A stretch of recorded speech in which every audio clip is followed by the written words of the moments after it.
Hi, this is WorkTech. I'm here to show some examples of essentially finishing boppers.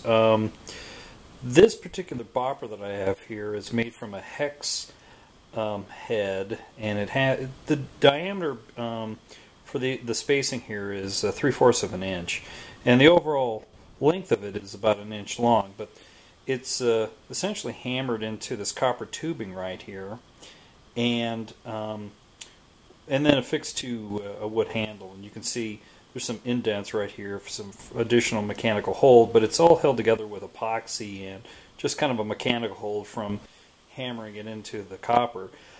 This particular finishing bopper is kind of interesting because it's got a flat surface, and I find that with a flat surface you tend to have a little bit more friction on some final hits.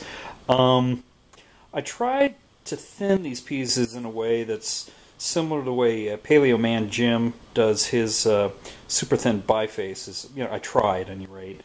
So here's one example. Another example here is just a heavier version, but it's essentially the same design. The flat side there is just so that you can have a fast swing and have a greater potential to actually grab as it's sliding across that surface. And so here are a few examples. This is a piece of Texas flint, and you can see that it's relatively thin. It's about 1/4 inch. And the flake scars themselves are fairly broad. But, as you get thinner, you always have that potential to snap them, and they do snap. Here's another example, just a little spear point, but you can see that you can get them pretty darn thin, and the trick of it is, of course, support. And if you don't support it properly, this is what you end up with.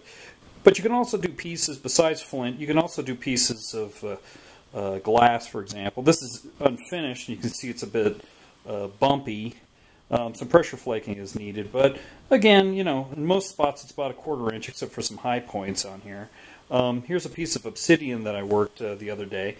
Same basic story. You can thin these things down pretty good, but you have to pull back a little bit, whereas you need to apply a little bit more speed on your hits. I find that with these tools, you do have that in pressure, but because of the shape of the handle, you can do a little more flick action with it.